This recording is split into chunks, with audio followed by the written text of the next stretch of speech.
The stone is still here. I keep it on the windowsill right side where the morning light hits it first. River stone, flat and gray, about the size of a silver dollar. She put it in my hand the first day she came, and I didn't know what to do with it, so I just held it. Didn't say anything. Neither did she. Just stood there in that gray room while I turned it over and over in my palm, feeling the smoothness of it, feeling that it had been in water a long time, long enough to lose every sharp edge. And that was the whole conversation, that first day. A stone and two people standing in a room that smelled like lye soap and old urine, and whatever they burned in the stove to cut the cold. I'm getting ahead of myself. That's how it comes back, not in order. The thing about a place like that is the sound. Not the screaming. You get past the screaming inside a week. What you don't get past is the quiet that follows it. The way a ward goes silent after a man has worn himself out on something nobody else can see. That silence has a weight to it. You feel it in your sternum. Sit with it long enough and you start to wonder whether the screaming man was wrong about what he saw, or whether you just don't have the eyes for it yet. I had been in the territorial asylum at Fort Benton, though asylum is a charitable word for a stone building with 2 wards, and a cellar nobody came back from the same. I had been there 8 years when I stopped counting. Then 2 more, probably. The doctor who admitted me had retired. The 2 who came after him didn't know my name without looking at the ledger, and after a while they stopped looking. My name is Cal Devereaux. I was a scout for the 7th Cavalry before the campaigns went wrong, and then a deputy marshal out of Miles City, and then I was a man whose wife and boy were burned to death in the house I built, while I was 40 miles away tracking a pair of horse thieves who turned out not to be horse thieves at all, just 2 Crow boys riding home. By the time I got back and buried what was left of my family and put a name to the men who did it, there was already a warrant out for me, not them. Because the men who did it had the right last names in that county, and I had put 2 of their cousins in the ground before I found out about the warrant. The judge in that county had a beard and small hands, and he looked at me across the courtroom, the way you look at a horse you're deciding whether to sell or shoot. And he said I was clearly disturbed, and not fit to stand trial and ought to be committed for my own protection, and the protection of others.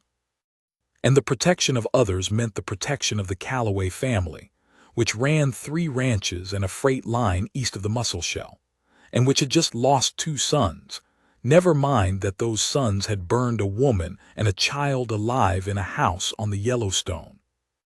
That's how I got to Fort Benton.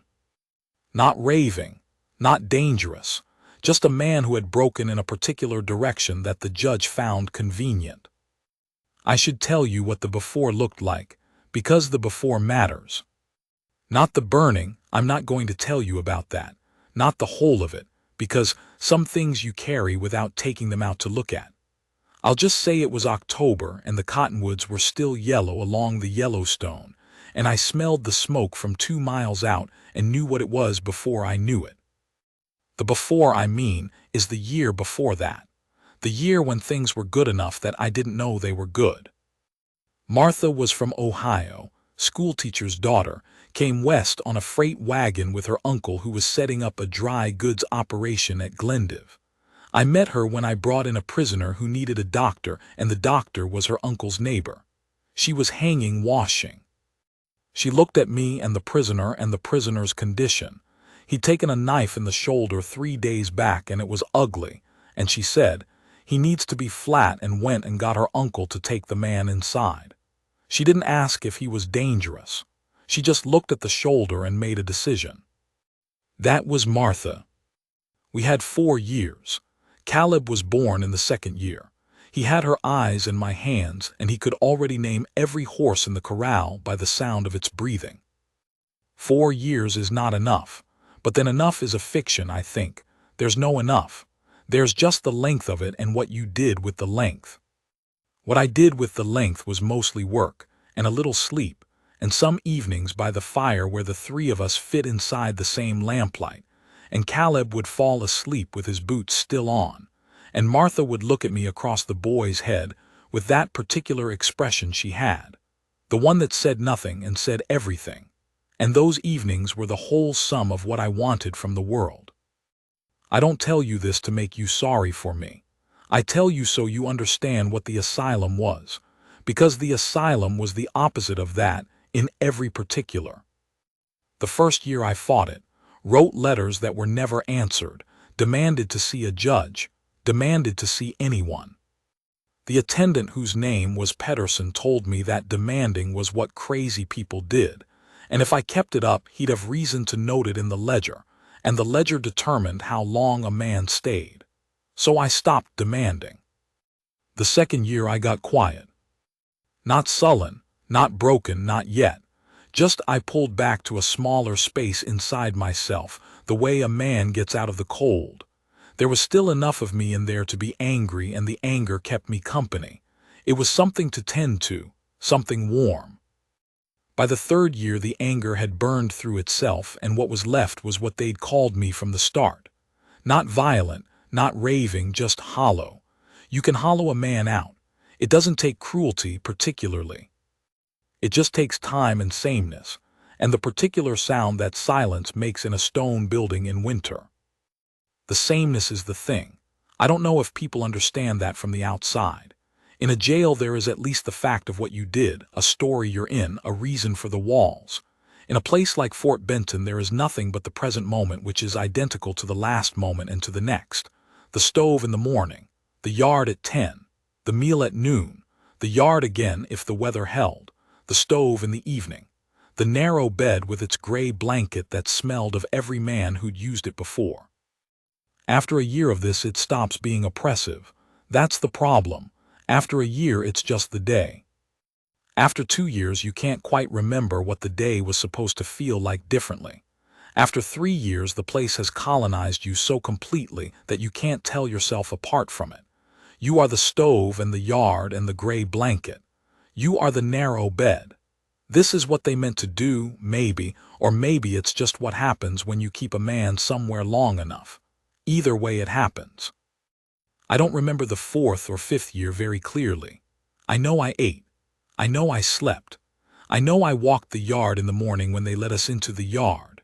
I remember the texture of the ground, packed dirt, always cold, even in summer, and I remember one particular crow that used to sit on the wall and watch the yard with what I can only call professional interest.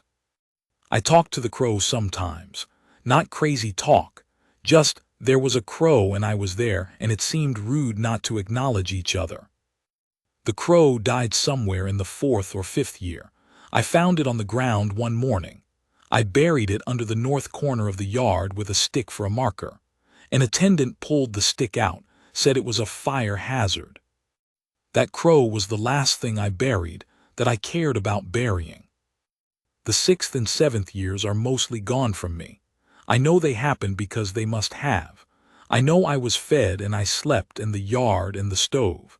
I know I talked to some of the other men when talking was called for. There was a man named Holbrook who'd been a telegraph operator and who believed with total sincerity that the transmissions came through him directly, that he was the wire rather than the hand on the key, and he would sometimes tap on his own arm for hours, receiving and sending. I didn't think he was wrong, particularly. He seemed to be getting something out of it that I wasn't. There was a man named Vasquez who'd been a sheep herder, and who'd apparently committed some act against his employer that the employer had called madness, and the judge had agreed with, and who was obviously not mad at all but merely trapped in the same machinery I was, and who managed to maintain a particular dignity through it all that I found impressive and couldn't replicate. He made friends with everyone in the ward, even Holbrook, even the ones who screamed.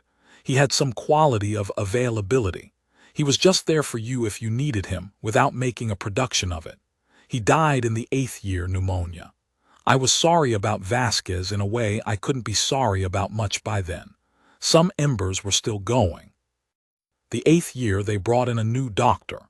Younger man, recent from back east, with ideas about treatment that he talked about to the attendants with the enthusiasm of a man who hasn't had the ideas tested yet. He examined me and asked me questions and made notes, and then came back a week later and said, "Mr. Devereaux, you appear to have been committed on questionable grounds." He said it straightforwardly, like a diagnosis, like he was telling me I had a broken bone. He showed me my file. He'd read it through and found it thin. He said he intended to write to the territorial marshal's office and to the circuit court. I sat there and looked at him and felt nothing. Not hope, not relief. I had spent 8 years in a place where nothing happened and hope was a currency so devalued it wasn't worth trading in. I said, "All right." He said, "You don't seem encouraged." I said, "I've been here 8 years. I'll believe it when the door opens." He said he understood. He was decent about it. He wrote the letters. Nothing happened. His letters were received and filed. He raised it twice more and both times was told the matter was under review. 6 months after he arrived, they reassigned him to the asylum at Deer Lodge, and somebody else came, and somebody else read the file, and something else didn't happen. The 9th and 10th years I stopped thinking about it at all. Not despair. Not acceptance. Just the place had become the whole of what there was, and the whole of what there was didn't include things like hoping to leave. And then Looking-Glass Woman put a stone on a table in front of me and said, "Keep it." She came on a Tuesday in March.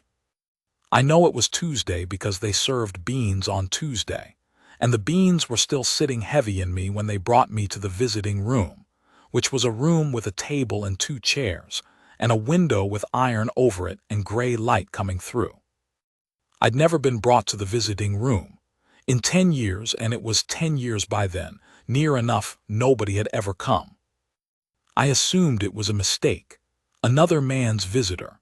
I sat in the chair and looked at the window and waited for someone to come say they'd gotten the wrong Devereaux or there was no visitor at all, and it had been a clerical error or a joke. Then the door opened and she came in. She was not what you'd expect. Not that I had expectations, I had none. I had cleared myself of expectations the way you clear a table of things that keep getting broken, but still. She was Lakota that I could see. High forehead, dark eyes, the particular way she moved through a room like she'd decided about it beforehand. She wore white woman's clothes, gray wool dress, good boots, and she was maybe 50, maybe a little more, and she had the face of a woman who has made large decisions and lived with them. She sat down across the table. She put the stone on the table between us. She said, "I am going to speak and then you are going to tell me whether I have found the right man. If I have, you can keep the stone. If I haven't, I'll take it back." I didn't say anything. I hadn't said much to anyone in a long time, and I wasn't sure the mechanism still worked. She said, "I am Looking-Glass Woman. My husband was Standing Elk, chief of the Hung Papa who wintered near the Muscle Shell for 11 years. He's been dead 3 years. Before he died, he told me about a man, white man, scout, deputy, who pulled 3 Hung Papa children out of a cavalry charge in the Tongue River country in the winter of '73, dragged them behind his horse and into a cut bank, and stood in the opening with his rifle while the charge went past. Took 2 rounds doing it, and the children lived." She stopped, she looked at me. She said, "He said that man's name was Devereaux. He said he would know him by a scar on his left hand, base of the thumb, from where the horse stepped on it trying to get away." I looked at my left hand. The scar was there, faded but there. She pushed the stone across the table. "Keep it," she said. "Now I need to tell you about Standing Elk, because you cannot understand Looking-Glass Woman without understanding the man she'd chosen.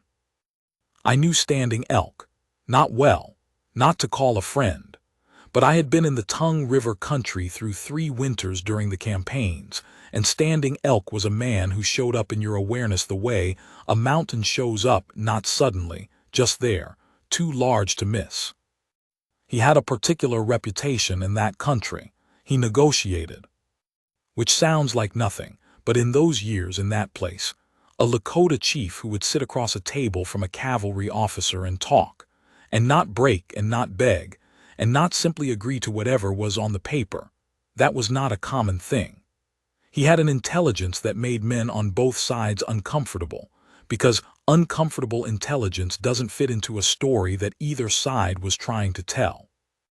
And he had saved my life once, though he'd have said he was just solving a problem. I'd been stranded in a February blizzard in the Yellowstone breaks, horse dead, 2 days walking in me at most. A party of his men found me and brought me in. I don't remember much of it, I was too far gone. I remember firelight and the smell of hides and broth of some kind being put to my mouth. I remember waking up 2 days later in a lodge with a robe over me, and a woman attending a fire, and the sound of children outside in what had become a clear morning. Standing Elk came in and looked at me for a long time and then said, in fair English, "You are the one from the Tongue River, with the horse." I said I was. He nodded once, like that confirmed something, and sat down and started talking about the winter, the game, what his scouts had seen along the river. Practical things. Not a word about the debt, his or mine. Just 2 men, one of them recently alive again, discussing the current state of the world. I thought about him sometimes in the asylum. Thought about that particular way he had of sitting, completely still, not stiff, just settled like a man who has made his peace with taking up space in the world. I lost that quality somewhere in the stone building. You can't hold that quality in a place where someone else decides when you eat and when you sleep, and when the door opens and when it doesn't. I had not thought about it in years. Then his wife put a river stone on a table in front of me and said, "Keep it." She came back the following Tuesday. This time I'd managed to get myself washed and to find a shirt that wasn't the one I'd spilled beans on. I don't know why it mattered. Some mechanism was still working that I hadn't counted on. She brought 2 things. A tin of tobacco, which I hadn't had in 4 years, since the last man who'd brought me anything was a former deputy from Miles City who came once and then didn't, and a ledger book. The ledger book was mine, my handwriting, my notes from the campaigns. I stared at it. She said, "Your things were sold when the county took your place on the Yellowstone. I bought what I could at the auction, this and your rifle and your saddle."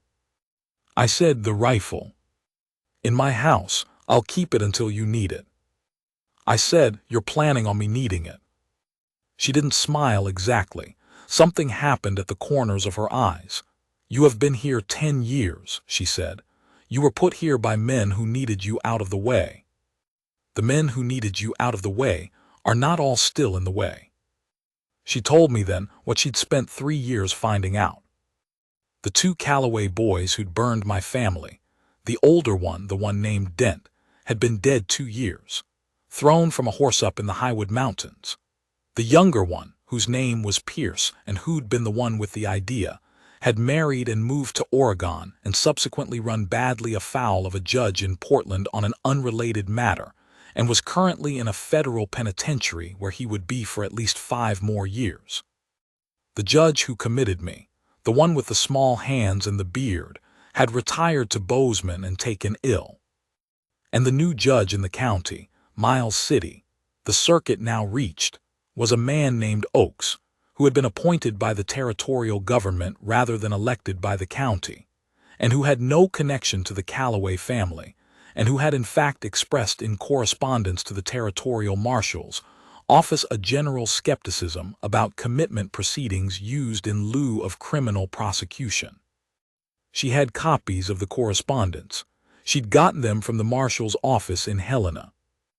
I sat there holding my ledger book from the campaigns, and I didn't say anything for a long time. Finally I said, "Why?" She looked at me. "My husband told me about you in his last months. He told me, this is a man who stood in a cut bank in winter with 2 bullets in him to keep hung papa children alive. He said, if something happened to him, find this man. Your husband told you to find me. He said you were the kind of man worth finding." I turned the ledger book over. My handwriting looked like someone else's, tighter, more deliberate, the handwriting of a man who knew what he was writing down and why. "I don't know that I'm that man anymore," I said. She picked up the stone from the table where I'd set it, turned it over in her hands, then set it back in front of me. "The river rounds a stone," she said. "The stone is still the stone." The third Tuesday, she brought a jar of the best coffee I'd had since before the Yellowstone. I don't know how she knew. Maybe she just knew. She set the jar on the table and said nothing about it, and after the attendant brought cups and water for the stove, she made it, and we sat with it, and it was the first time in I don't know how long that something tasted like it was supposed to. We talked about the campaigns that day, about the Tongue River country in winter. She asked questions the way a person asks questions who actually wants to know the answer rather than who's being polite, and I told her about the hung papa I'd worked alongside as a scout. The ones I'd respected, the ones I hadn't, the specific way the land looked up there in January when the cold had a blue quality to it, and the river ran dark between white banks. She listened the way her husband apparently listened, completely. When I'd finish a thing, she wouldn't jump to say her part. She'd let it sit for a moment, like she was putting it somewhere right, and then she'd say whatever she had to say. At the end of that visit, she said, "You know more about my husband's country than most white men who lived in it 20 years. I said I paid attention. She said that's rare. I thought about that after she left. Paid attention.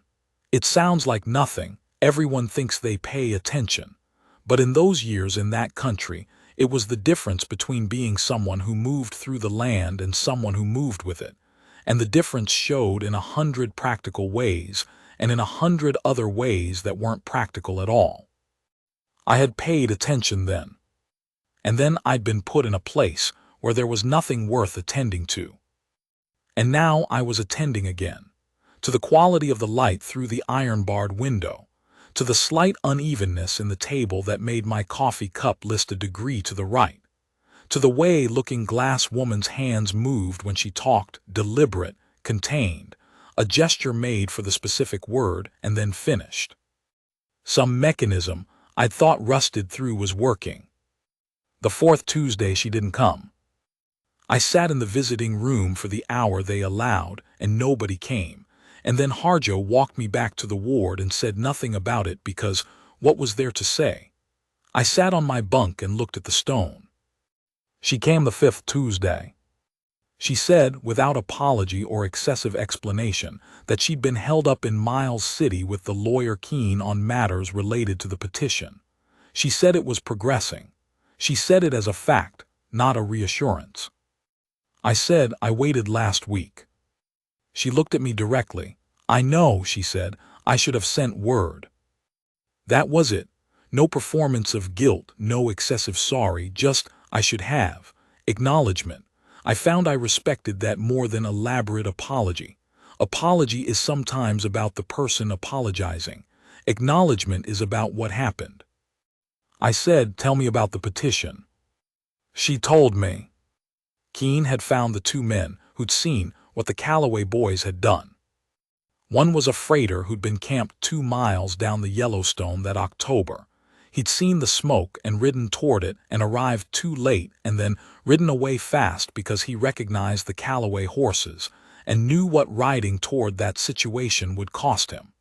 He'd carried that for 10 years. He'd agreed to give an affidavit. The other was a Crow woman who'd been gathering along the river and who had seen the whole thing, and who would not speak to any county official but who would speak to Keene, who had come to her with a letter of introduction from a Methodist mission that she trusted. 2 witnesses, 10 years late, better than none. I said, "And the judge?" She said, "Oaks is careful. But he's not bought." I said, "How do you know?" She said, "I know men who have read men for a long time." She said it simply. I believed it. She came every Tuesday for 7 months. I should say what that cost her and what it meant. The distance from where she was living, which was down near the Musselshell on a small piece of ground she'd taken up after standing elk died, and the nature of what it took for a Lakota woman to walk into a territorial asylum in 1889 and be admitted to the visiting room and be taken seriously by the staff. It cost her. I didn't ask, she didn't say. But I watched her face when she dealt with the attendants, the particular control she exercised, the precise way she presented herself, just formal enough, not a thing wasted, and I understood that she was spending something each time. Not to be pitied, not a victim, just a woman who had decided something was worth the cost and was paying it without complaint. She brought me things, not many things, the tobacco. Once, a piece of dried venison that tasted like the plains and nearly undid me completely. Books sometimes she'd found out I read, and she had opinions about what was worth reading. She'd been educated at the mission school at Standing Rock as a girl, spoke English better than most white men I knew, and had read more than I had and was not bashful about it. We talked about books. We talked about the campaigns. We talked about Standing Elk carefully at first, because grief is a country you don't walk into without being invited, but gradually more freely, until I knew the shape of him through her eyes. His patience. His humor, which was dry and quiet and showed up in unexpected places. The way he'd made decisions, not fast, never fast, but completely, and then not revisited. She told me about the hung papa in those years, after Sitting Bull, after Wounded Knee, after the land was cut to pieces and the old way of living was finished. She didn't tell it as a tragedy exactly. Not without sorrow, but she had the quality that Standing Elk apparently also had, seeing things as they were, not as you wished them or feared them. She told me once, "The world broke and we lived in what was left. That is different from giving up." I held on to that sentence, didn't tell her, just held on to it. I began to come back. Not all at once, not in a way you could point to on a particular Tuesday and say, that was it, that was the day. More like the way sap starts moving in a tree in March. You can't see it, but something has shifted and eventually you'll get leaves.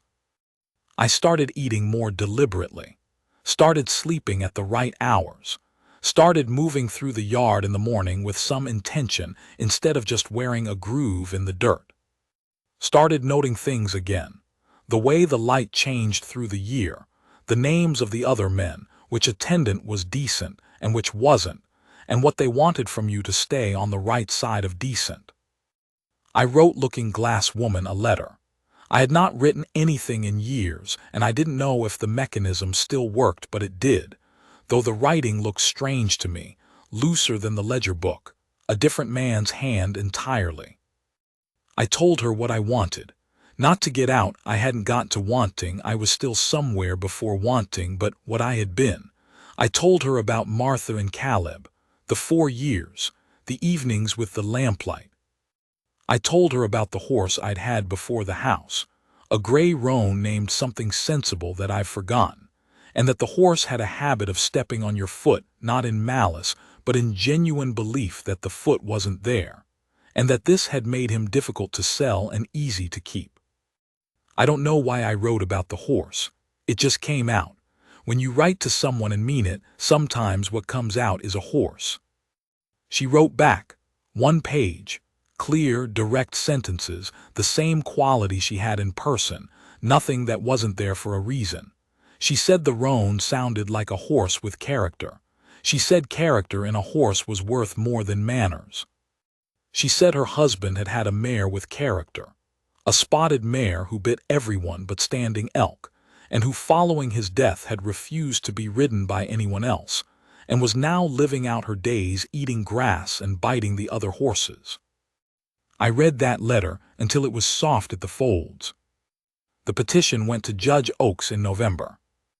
Looking Glass Woman had found a lawyer in Helena, a young man, actually young, just west from Philadelphia, with the kind of idealism that either gets you killed or makes you very good at your work. His name was Keene, and he was a terrier about it. He had the correspondence with the territorial marshal's office. He had affidavits from 2 men who'd seen what the Callaway boys had done, men who'd been afraid to speak before because the Callaways still had weight in the county. He had Standing Rock records about who I was in those campaigns. He also had a letter from Looking Glass Woman. I never read it. She didn't offer it and I didn't ask. But Keene told me later it was the thing that mattered most, not because of what she said about me, but because of how she said it. Keene said Judge Oakes read it twice and then set it down and looked out the window for a moment before he signed the order. I never read it. I thought about reading it sometimes after, decided against. Some things are not yours to see even when they're about you.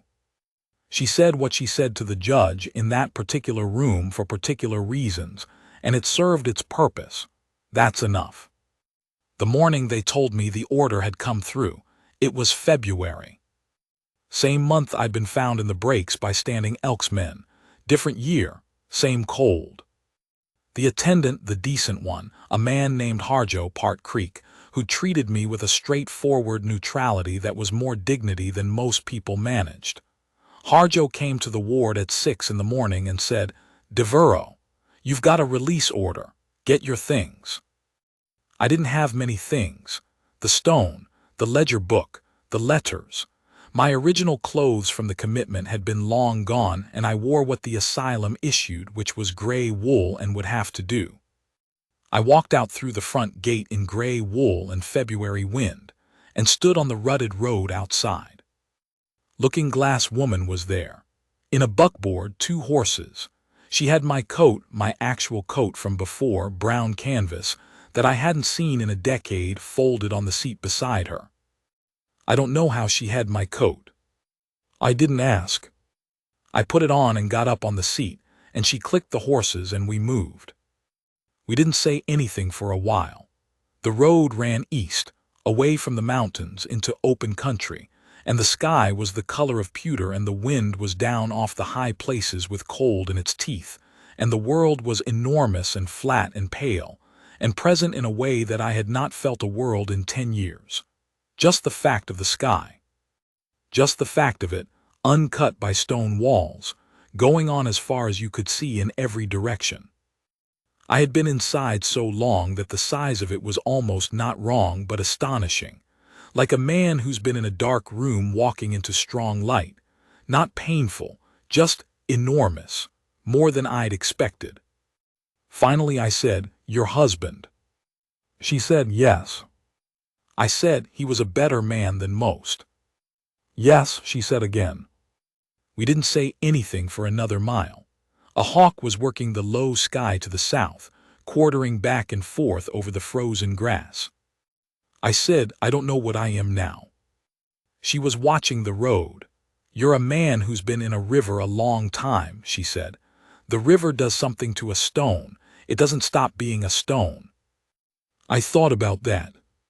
I said, "Where are we going?" "My place, down by the mussel shell. You can stay until you know where you're going." I said, "You're not worried about what people will say?" She looked at me sideways, not quite a smile. "Cal Devereaux," she said, "I am a Lakota woman who has buried a chief and raised 4 children and negotiated with the Bureau of Indian Affairs for 11 years. I have run out of worry about what people say." I almost laughed. I hadn't almost laughed in a long time. Her place was a good place. Not large. A house, a small barn, 2 corrals, a kitchen garden put to bed for the winter under straw. The house was solid, Standing Elk had built well, with a decent stove and windows that fit their frames and a root cellar that she'd stocked with intelligence, the way she did everything. She gave me the room at the back that had been a storage room. We cleaned it out together, and there was something in that, working alongside a person, the practical negotiation of 2 people moving through the same space, who reaches for what and who holds what, and the small choreography of shared work. And she brought in a cot and a chest, and that was my room. The first night I lay in it and looked at the dark ceiling and listened to the creek and the horses in the corral and the particular settle of the house in cold air. House sounds, live sounds. Not the stone building, not the gray blanket and the breathing of other men, and the night attendant's boots on the floor. I didn't sleep for a long time, not from trouble, just from the fact of the sounds and the ceiling and the window with no iron on it. I worked. I needed to work. After 10 years of being a man that things happened to, I needed to be a man that did things, and the ranch had needs that a second pair of hands could address. The barn roof wanted attention before the next hard snow. The fence line on the north pasture was soft in places. The wood supply was adequate but not good, and I'm a man who likes a generous wood supply going into winter. She watched me work without commenting on it. That was the right thing to do. The first week I moved slowly, like a man relearning a language he'd once known. The weight of an axe felt foreign. My hands had the old calluses, but the motion was tentative, like I was asking the work rather than doing it. By the second week, something had come back, not strength exactly, but conviction. The swing that starts in the right place and means it. She noticed. I know she noticed because one evening she said, without looking up from what she was doing, mending a bridle, very meticulous about leather, she said, "The barn roof looks good." That was all, but I understood what it was. I took my meals with her. That was the arrangement, practical, not proposed or discussed, just what happened. She was a plain cook and a good one, which is the best kind, and she fed us well on what the root cellar had and what could be got from the trading post 12 miles east. She drank her coffee in the mornings at the table the way a serious person drinks coffee, both hands on the cup, not talking much until the coffee was done. I found I liked the mornings for that reason.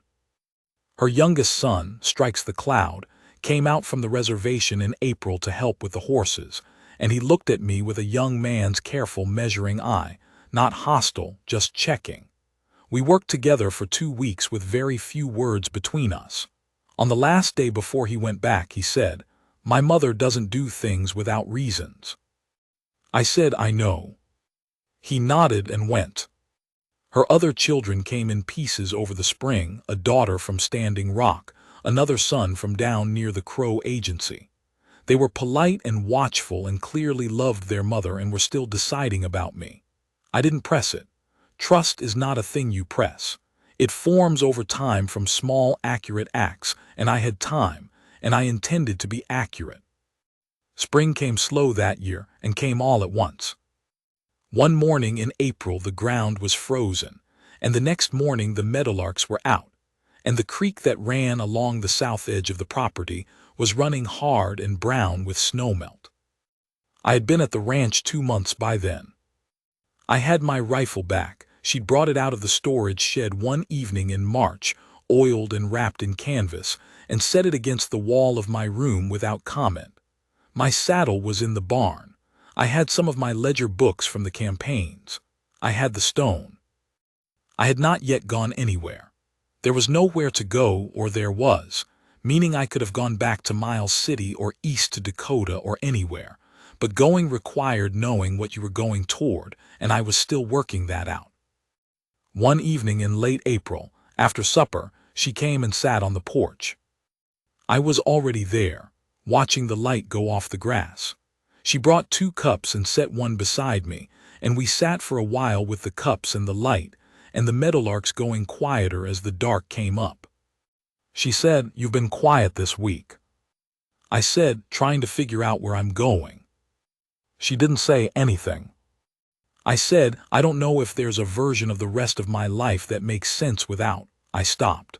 "I'm not good at this kind of talking. Never was. Without something worth going toward," I finished, which was not exactly what I meant but was adjacent. She held her cup in both hands.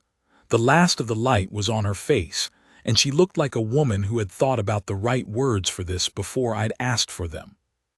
She said, "My husband told me something once when we'd lost 2 of the children in a single winter.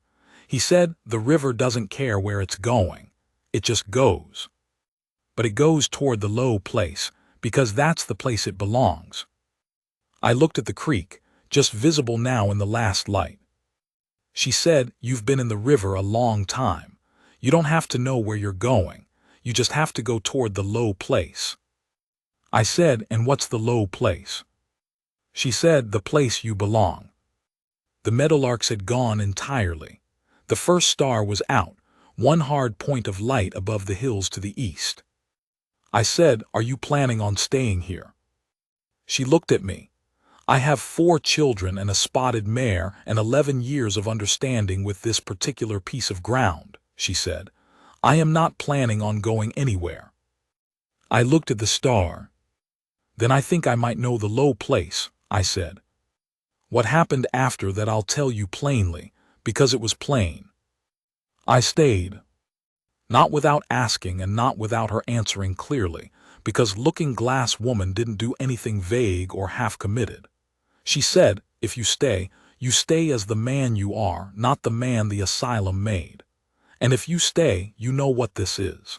And if you stay through what's hard, because there will be hard things. I said I knew. I said I had been a man who was ready to stay once before, and knew what staying meant, and would not mistake it for something easier than it was. She looked at me for a long time with those dark eyes, not testing exactly, more like checking a thing against a measurement she'd taken earlier. Whatever she found matched. We shook hands, which was a strange and true and not at all cold way to seal it. There's a thing I want to tell you about that happened that summer. In June, Strikes the Cloud came back out with a cousin of his, a young man named Runs the River, who was putting together a small horse breeding operation and wanted advice on breeding lines. He also, I understood quickly, wanted a look at me, the way the son had wanted a look, but with more of the father's patience and less of the young man's measurement. Runs the River had Standing Elk's quality, that settled quality, the one I'd lost. He sat across from me on the porch one afternoon while Looking-Glass Woman was in the garden, and he talked about horses, and after a while he talked about his grandfather, who had been one of the men who'd found me in the February breaks back in '73, who'd brought me in and seen to it that I was tended to. He said his grandfather had told the story sometimes, not as a great story, just as something that happened, a man they found, a man they brought in, the way you bring in whatever the winter puts in your path that can be brought in. He said his grandfather had said the man from the breaks had a particular quality, that even nearly dead, something about him didn't give up. His grandfather said he could always tell the ones who'd given up and the ones who hadn't, even when the ones who hadn't couldn't tell themselves. I sat with that for a minute. I said, the river rounded that out of me, I think, 10 years. Runs the River looked at the creek. Maybe, he said, but you're here. He said it simply, just a fact, not inspiration, just the fact of it, you're here, which means what had to happen to get here happened. I thought about the crow in the yard, the stick the attendant pulled out, the beans on Tuesdays, the stone on the table. Here, yes. By fall I knew the low place. I had not been back to the Yellowstone country. I didn't know if I'd go back. Some ground stays ground and some ground becomes something else, becomes the place the thing happened, and you have to decide whether you can be in a place that's two things at once, itself and also what it was. I decided I could. But not yet, that was for another spring.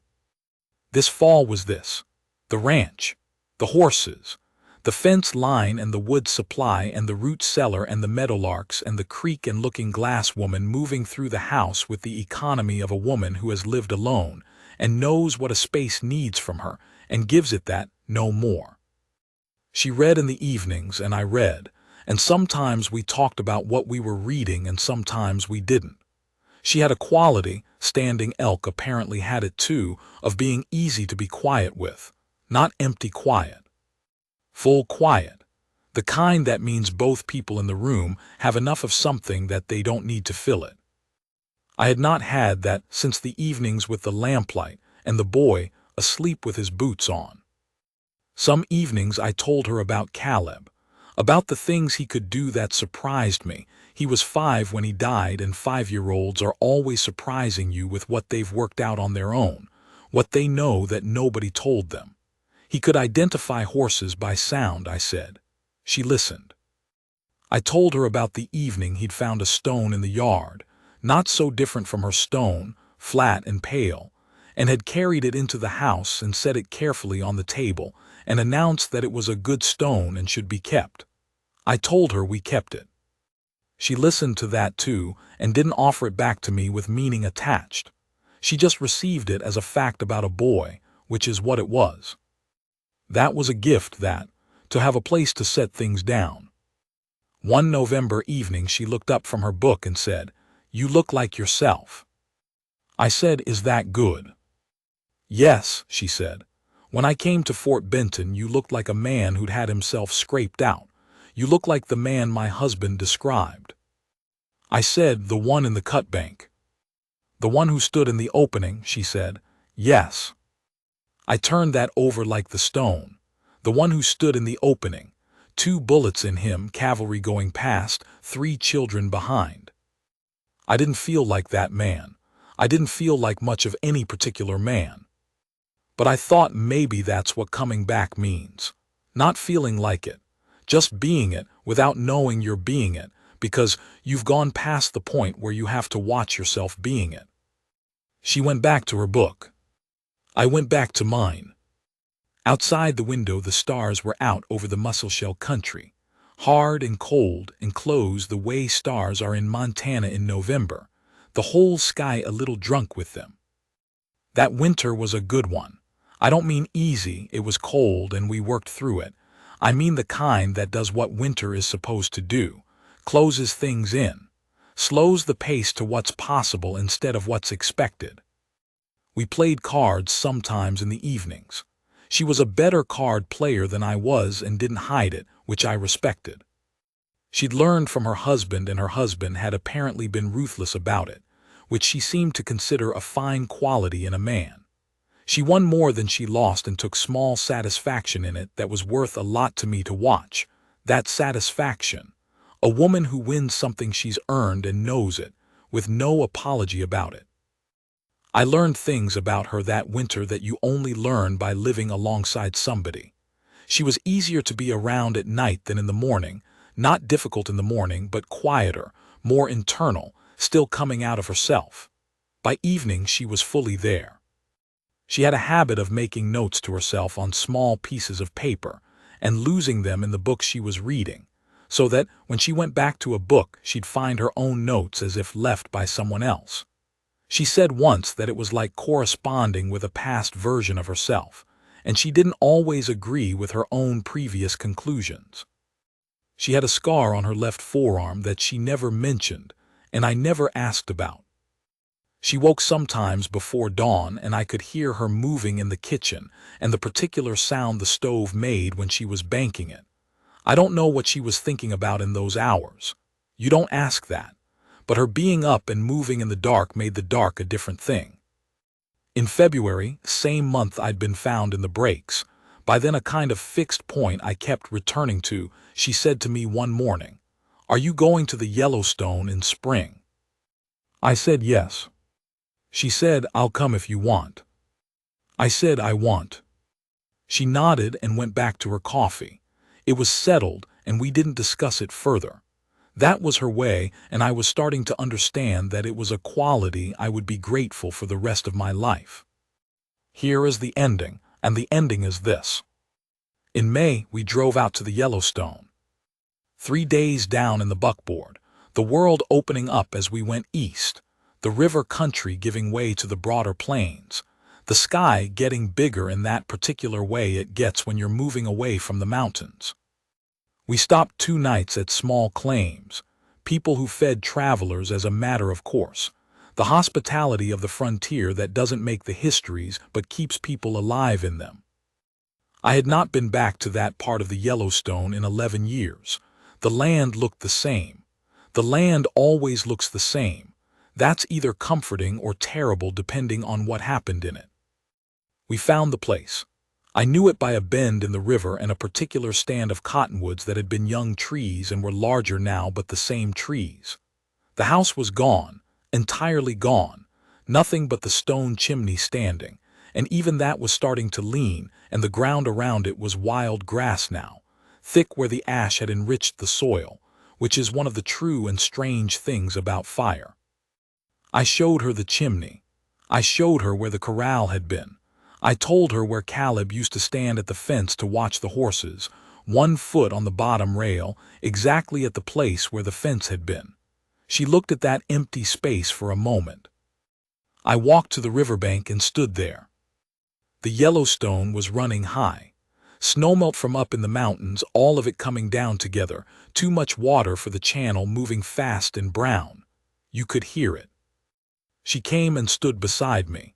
Not behind me, not at a distance. Right beside me, her shoulder against my arm, and she didn't say anything. She didn't ask what I was thinking or tell me it was all right or tell me anything. She just stood there, present and solid and warm, the May wind taking her hair, and we looked at the river together. I had been in that river for 11 years without knowing it. Down since October in a year that seemed like a different man's life, going where the current took me, walls on both sides, no choosing. Standing here now, beside this woman, the river still loud below and the cottonwoods still standing and the chimney leaning behind us. And I thought not as a thought, more as a fact the body knows before the mind does, that I was standing at the place where the worst thing happened, and I was not going under. And the reason I was not going under was in part my own bones, but also in part this woman beside me who had driven 2 days to a territorial asylum and put a river stone in my hand and said keep it, who had come every Tuesday for 7 months in that gray room, who had found a lawyer and found witnesses, and found a judge with some honesty in him, who had kept my rifle and my saddle and my coat, who had decided, for reasons that included a dying chief's wish and her own clear-eyed choosing, and something she'd seen in me that I hadn't had the eyes for myself, who had decided I was still there. Standing Elk had said, find this man. She had found me. Not fixed me, not saved me from what had happened, found me, which is different and which in its own way is everything. I turned to her. She was looking at the river, the particular expression she had when she was deciding something, not deciding maybe, knowing, confirming something she'd worked out before. I said, thank you. She looked at me, for what? I said, for looking. She held my eyes for a moment, then she turned back to the river. My husband was a good judge, she said. That was all.